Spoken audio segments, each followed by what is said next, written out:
کپڑے پہنتے ہیں وہ گندے ہو جاتے ہیں تو ہم کہتے ہیں ہم اس کو اتار دیں کیونکہ اب اس میں سے بدبو آ رہی ہے، یہ لباس گندا ہو گیا، اب اس کو اتار ڈالیں، ہم ایک نیا لباس پہن لیتے ہیں۔ تو جو پرانی انسانیت ہے، جو گناہ والی زندگی ہے، خدا کا بندہ پالوس کہہ رہا ہے کہ وہ جو گناہ والی زندگی ہے وہ پرانی انسانیت ہے، اس کو آپ نے دور کرنا ہے، ختم کرنا ہے اپنی زندگی میں سے، اور کیا کرنا ہے؟ نئی انسانیت کو پہننا ہے، نیا طور طریقہ۔ کیونکہ میں نے عیسیوں کے بارے میں آپ کو بتایا تھا کہ یہ بت پرست علاقہ تھا، یہ بت پرستی کرنے والے لوگ تھے، اور صرف بت پرستی نہیں کرتے تھے، ہر طرح کا گناہ اور بدی ان کی زندگی میں پایا جاتا تھا۔ اور یہاں پر جو باتیں ہم نے سیکھی ہیں یہ پہلے ان کی زندگی کا حصہ تھا، یعنی یہ جھوٹ بھی بولتے تھے، یہ گناہ بھی کرتے تھے، یہ چوری بھی کرتے تھے، یہ گندی باتیں بھی کرتے تھے، یہ ہر طرح کے جو آپس کے تعلقات ہیں ان کو بھی خرابی کیے رکھتے تھے۔ اور اب خدا کا بندہ پالوس ان کو کہہ رہا ہے کہ اب پرانی انسانیت کو اتار ڈالو، یعنی پرانی انسانیت کے جو کام ہیں ان کو اپنی زندگی سے نکال دو اور نئی انسانیت کو پہنو۔ اب دیکھیں ہر حصے میں اگر ایک بات سے وہ منع کر رہا ہے تو دوسری بات کے بارے میں وہ بتا رہا ہے کہ یہ کرنا ہے۔ جیسے اگر وہ جھوٹ بولنے سے منع کر رہا ہے تو ایک دوسری طرف وہ کیا کام کرنے کے لیے کہہ رہا ہے کہ اب ہر شخص اپنے پڑوسی سے سچ بولے، یہ نئی انسانیت ہے۔ اگر وہ کہہ رہا ہے کہ خفگی ہو جاتی ہے تو یہ پرانی انسانیت ہے، اور جب وہ یہ تعلیم دیتا ہے کہ سورج کے ڈوبنے سے پہلے تمہاری خفگی ختم ہو جائے تو یہ نئی انسانیت ہے۔ تو یہاں پر ہر ایک چیز میں اس نے کمپیریزن کیا ہوا ہے، ایک طرف بتایا کہ یہ نہیں کرنا اور دوسری طرف بتایا کہ اس کے الٹرنیٹیو کیا کرنا ہے۔ اس لیے باہمی تعلقات کے حوالے سے دیکھیں، جب ہم اس دنیا میں رہتے ہیں تو خدا نے ہمیں اس طرح کے ایک سسٹم میں رکھا ہے کہ ہمیں لوگوں کے ساتھ مل جل کر رہنا ہے، چاہے وہ ہماری فیملی ہے، چاہے وہ ہمارے پڑوسی ہیں، چاہے وہ ہمارا محلہ ہے، چاہے ہمارا کام کاج ہے، ہمیں لوگوں کے ساتھ تعلقات رکھنے ہیں، لوگوں سے ملنا بھی ہے، لوگوں سے بات چیت بھی کرنی ہے، لوگوں کی غمی خوشی میں بھی شامل ہونا ہے۔ تو ایک مسیحی کے لیے یہ ضروری ہے کہ وہ ہمیشہ اپنے ارد گرد لوگوں کے ساتھ اچھے تعلقات رکھے۔ اب تعلقات خراب کیسے ہوتے ہیں؟ پہلے پالوس نے 31ویں آیت میں بتایا ہے کہ وہ چیزیں جو تعلقات کو خراب کرتی ہیں وہ کون کون سی ہیں؟ لکھا ہے کہ تلخ مزاجی، اگر آپ کا مزاج بیہیویئر ہر وقت تلخ ہے، روڈ ہے، اور آپ ہر وقت لڑائی جھگڑا کرنے کے موڈ میں ہیں، تو خدا کا بندہ پالوس کہتا ہے کہ یہ ایک رکاوٹ ہے کہ آپ کے تعلقات اچھے نہیں رہیں گے۔ اگر آپ ہر وقت تلخی سے بات کرتے ہیں، آپ کا بیہیویئر ہمیشہ تلخ رہتا ہے، کڑواہٹ سے بھرا رہتا ہے، آپ بات بات پر لڑنے کے لیے تیار ہو جاتے ہیں، مرنے مارنے کے لیے تیار ہو جاتے ہیں، تو پھر جو تعلقات ہیں وہ اچھے نہیں رہیں گے۔ اس کے ساتھ ساتھ وہ کہہ رہا ہے کہ قہر اور غصہ اور شور و گل، یہ وہ چیزیں ہیں جو ہمارے آپس کے تعلقات کو کیا کرتی ہیں؟ خراب کر دیتی ہیں۔ خاندان کے اندر بھی، معاشرے میں بھی، کلیسیا میں بھی، اگر ہم ہر وقت قہر کا ہے نا، دوسروں کو اپنے قہر کا شکار بناتے رہتے ہیں، دوسروں پہ ہر وقت غصے ہی نکالتے رہتے ہیں، ہر وقت ہم شور و گل کرتے ہیں، ہر وقت بدگوئی کرتے ہیں، یعنی برا بولتے ہیں، دوسروں کے بارے میں ہمیشہ ہماری بری ہی خواہش ہوتی ہے نا، تو یہ چیزیں ہمارے آپس کے تعلقات کو خراب کرتی ہیں۔ اب بدگوئی اور بدخواہی کے بارے میں اب کبھی کبھی ہوتا یہ ہے، اب دو لوگ آپس میں کسی بات سے، وہ اپنی کسی بات سے بھی ہنس رہے ہونا، تو تیسرا شخص کھڑا کہے گا کہ شاید میری وجہ تو سنڈے نے یہ نہ کوئی میرے باری گل کیتی ہوئے گی، مطلب ہم نے خود سے اس کو ازیوم کر لیا ہے، خود سے سوچ لیا ہے کہ اچھا میرے بارے میں یا میرے خلاف ہی کوئی بات کی ہوگی۔ اکثر فیملیز میں جب اکٹھے ہوتے ہیں کئی دفعہ اس طرح کی صورتحال کا سامنا ہو جاتا ہے، حالانکہ وہ شاید ہمارے بارے میں کسی نے بات نہیں کی، لیکن ہم چونکہ بدخواہی کا شکار ہیں، ہم چونکہ یہ سوچتے ہیں کہ نہیں جو یہ کوئی بات کر رہے ہیں نا یہ کوئی میرے خلاف ہی کر رہے ہیں،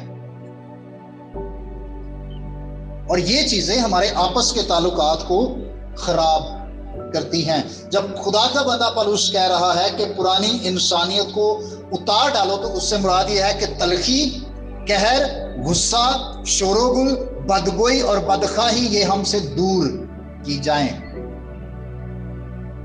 اور کون سی چیزیں ہیں جو ہمارے ریلیشن شپ کو سٹرونگ کرتی ہیں، مضبوط کرتی ہیں ہمارے باہمی تعلقات کو؟ ایک دوسرے پر مہربان ہونا، ایک دوسرے پر نرم دل ہونا، اور ایک دوسرے کے قصوروں کو معاف کرنا. میں نے پچھلے دنوں OTS کا کورس پڑھا اور اس نے میری بڑی مدد کی، خاص طور پر معافی کے ٹاپک کے حوالے سے. تو عام طور پر آپ معافی کا مطلب دیکھیں تو یہ ہے کہ درگزر کر دینا، ہے نا. معاف کر دینے کا مطلب ہے درگزر کر دینا. لیکن ایک بائبل کے اسکالر معافی کی جو تعریف کرتے ہیں وہ یہ ہے کہ کسی کے قصوروں کا ریکارڈ نہ رکھنا. معافی کیا ہے؟ کہ کسی شخص نے ہمارے قصور کیے ہیں، ہمارے خلاف کوئی بات کی ہے، ہمارے خلاف کوئی گناہ کیا ہے، تو ہم اس کا جو ریکارڈ ہے وہ نہ رکھیں. جیسا تو پوریا لسٹاں بنائی ہوندیاں نے، اچھا انہیں فلانے وہ 15 سال پہلے انہیں یہ گل کی تھی، مطلب پورا ریکارڈ ہم نے مینٹین کیا ہوا ہے، کس نے کیا بات کی تھی، کیا ہوا تھا، کیا ہوا. تو معافی یہ ہے کہ ہم کسی کے جو قصور ہیں ان کا ریکارڈ نہ رکھیں، اس کو ختم کر دیں. اور خدا کا بندہ پولس یہاں پر جو مثال دیتا ہے وہ یسوع مسیح کی ہے، کہ یسوع مسیح نے ہمارے قصور معاف کیے ہیں. اب مسیح کے خلاف ہم نے کتنے گناہ کیے ہیں؟ بے شمار، ان گنت. لیکن خدا ہمارے قصوروں کا ریکارڈ نہیں رکھتا. خدا اس لسٹ کو خدا ایک طرح سے کینسل کر دیتا ہے. خدا نے ہمارے قصوروں کا کوئی ریکارڈ اپنے پاس نہیں رکھا ہوا کہ اچھا اس نے یہ قصور بھی کیا، یہ بھی کیا، یہ بھی کیا. نہیں، معافی یہ ہے کہ خدا نے ہمارے قصوروں کا جو ریکارڈ تھا اس کو جلا دیا ہے. ہمارے ملک میں کبھی کبھی ایسا ہوتا ہے کہ اگر کسی بات کو سرے سے ختم کرنا ہے سارا ریکارڈ جلا دیتے ہیں. تو خدا نے گویا ہمارے جو قصوروں کا ریکارڈ تھا وہ جلا دیا ہے. کیسے ثابت ہوں گے بھئی؟ کوئی ریکارڈ ہی نہیں ہے. تو خدا نے ہمیں اس طرح سے معاف کیا ہے کہ ہمارے قصوروں کا سارا ریکارڈ خدا نے ختم کر دیا ہے. اور خدا کا بندہ پولس کہہ رہا ہے کہ اب چونکہ ہم نئی انسانیت میں ہیں اور نئی انسانیت میں آپس کے تعلقات کے مضبوطی کے لیے ضروری ہے کہ جس طرح یسوع مسیح نے ہمارے گناہوں کا ریکارڈ نہیں رکھا اور ہمارے گناہوں کو معاف کر دیا ہے، تم بھی ایک دوسرے کے قصور معاف کرو. باہمی تعلقات اسی صورت میں مضبوط ہو سکتے ہیں جب ہم ایک دوسرے کو معاف کرتے ہیں.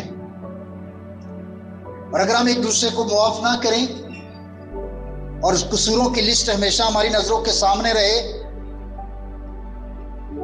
تو پھر ہمیں یہ یاد رکھنا ہے کہ مسیح خداوند نے متی کی انجیل کے 18ویں باب میں معاف نہ کرنے کی ایک تمثیل پیش کی تھی. ایک بادشاہ جس نے شاید ہزاروں کے حساب سے اپنے ایک ملازم سے قرض لینا تھا، اس نے جب واپس مانگا تو وہ اس قابل نہیں تھا کہ کچھ بھی ادا کر سکے. ریکارڈ تو تھا کہ بھئی اس نے اتنا جو ہے نا وہ قرض دینا ہے، تو ریکارڈ میں تو بادشاہ کے تو ریکارڈ میں تھا. اب اس نے معافی مانگی، ترلا منت کیا، منت سماجت کی کہ مجھے کچھ ٹائم دیا جائے، مہلت دی جائے، میں سارا قرض واپس کر دوں گا.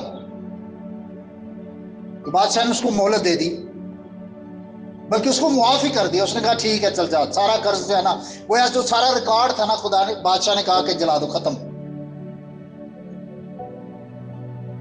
جو لکھا ہوا تھا کہ جی اتنا اس نے قرض دینا ہے وہ سارا ختم سرے سے. اور باہر گیا اور کسی کے ساتھ ہے نا، خود ہزاروں کا معاملہ ہے، اپنا سینکڑوں کا معاملہ ہے، وہ نہیں کسی کو معاف کر رہا. اسے کہتا نہیں جو میرے بنتے ہیں وہ دے، ابھی دے. اس کو قید کروا دیا. بادشاہ کو پتا چلا، اس نے کہا بلا لو بھائی، لائن حاضر کرو اس کو.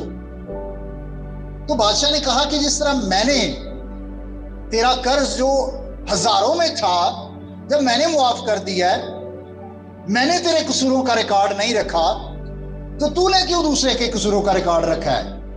جو قرض تو نے دوسرے سے لینا تھا میں نے تجھے معاف کیا، تجھے بھی چاہیے تھا کہ معاف کرتا، چونکہ تو نے معاف نہیں کیا اس لیے اب تو بھی معاف نہیں کیا جائے گا۔ اور حیرانی کی بات یہ ہے کہ اس تمثیل میں بادشاہ نے پہلے معاف کر دیا ہے، بادشاہ نے پہلے معاف کر دیا ہے، اس کے بعد اس بندے نے معاف نہیں کیا تو معافی کینسل ہو گئی ہے۔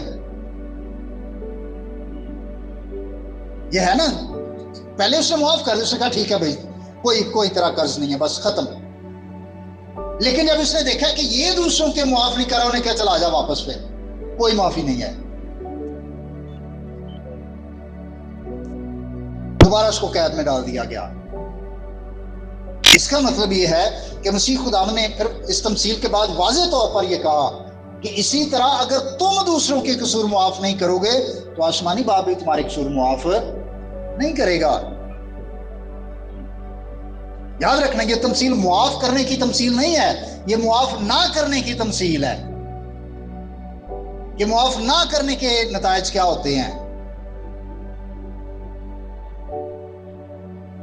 اور میں نے جیسے میں نے آپ کو پہلے بھی ذکر کیا، اس کورس میں جو OTS کا پچھلے ہفتے میں نے کیا، میڈیکلی پوائنٹ آف ویو سے اس کے بارے میں بڑا تفصیل سے بتایا گیا کہ معاف نہ کرنے کے میڈیکلی کیا ہماری زندگی پر اثرات ہوتے ہیں۔ ہم بے شمار بیماریوں کا شکار ہوتے ہیں جب ہم کسی کو معاف نہیں کرتے۔ سوشلی بے شمار مسائل ہوتے ہیں جب ہم کسی دوسرے کو معاف نہیں کرتے، اور اسپرچولی تو ہمیں یہ یاد رکھنا ہے کہ اگر ہم معاف نہیں کرتے تو ہمارے قصور بھی معاف نہیں کیے جاتے۔ اور چند ایک کا میں ذکر کروں گا کہ معاف کرنے کے فائدے کیا ہیں۔ یاد رکھیے گا کہ جب ہم دوسروں کو معاف کرتے ہیں تو ہم کلام کی تابعداری کرتے ہیں، کیونکہ یہ خدا کے کلام کا حکم ہے نا کہ ایک دوسرے کو کیا کرو، معاف کرو۔ تو اس کا مطلب جب ہم معاف کرتے ہیں تو ہم کلام کی تابعداری کرتے ہیں۔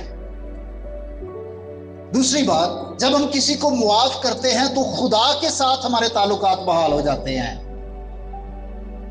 کیونکہ اگر ہم معاف نہیں کرتے تو ہم معاف نہیں کیے جائیں گے، لیکن جب ہم معاف کرتے ہیں تو پھر خدا کے ساتھ جو ہمارے تعلقات ہیں وہ بحال ہو جاتے ہیں۔ اور پھر معاف کرنے کا ایک فائدہ یہ ہے کہ خوشیاں اور مسکراہٹیں واپس آ جاتی ہیں۔ اگر معاف نہیں کرتے تو پھر تلخی رہتی ہے، پھر کڑواہٹ رہتی ہے، پھر رویے بڑے عجیب سے رہتے ہیں، لیکن جب معاف کر دیتے ہیں تو مسکراہٹیں واپس آ جاتی ہیں، خوشیاں واپس آ جاتی ہیں۔ اور معاف کرنے کا ایک اور فائدہ یہ ہے کہ جو باہمی تعلقات ہیں وہ بحال ہو جاتے ہیں۔ اور میڈیکلی میں نے آپ کو بتایا کہ بے شمار اس کے نقصانات ہیں اگر ہم کسی کو معاف نہیں کرتے تو۔ بھائی اور بہنوں، میں یاد رکھنا ہے کہ چونکہ ہم پرانی انسانیت کو چھوڑ کر، اس کو اتار کر، اس کے کاموں سمیت ہم نئے انسان بنے ہیں، نئی مخلوق بنے ہیں، نیو کریشن ہیں، تو پھر ضروری ہے کہ اپنے آپس کے جو تعلقات ہیں ان کو بھی بہتر کریں۔ ہمیں نہ صرف خدا کے ساتھ اپنے تعلقات کو بہتر کرنا ہے بلکہ جو آپس کے تعلقات ہیں ان کو بھی بہتر کرنا بہت ضروری ہوتا ہے۔ اور اس کے لیے کیا ہے؟ تلخ مزاجی دور کی جائے، قہر، غصہ اور شور و غل، بدگوئی اور بدخواہی، یہ ہماری زندگی سے، ہمارے تعلقات کے بیچ سے یہ چیزیں دور ہونی چاہیے۔ اور اس کے برعکس ہمیں کیا کرنا ہے؟ ایک دوسرے پر ہمیشہ مہربان ہونا ہے، ایک دوسرے کے ساتھ ہمیشہ نرمی سے پیش آنا ہے، ایک دوسرے کے قصوروں کو معاف کرنا ہے، کیونکہ مسیح میں ہمارے قصور معاف کیے گئے ہیں۔ خدا نے ہمارے قصوروں کا ریکارڈ نہیں رکھا۔ آج سے ہم بھی دوسروں کے قصوروں کا ریکارڈ رکھنا چھوڑ دیں، معاف کریں،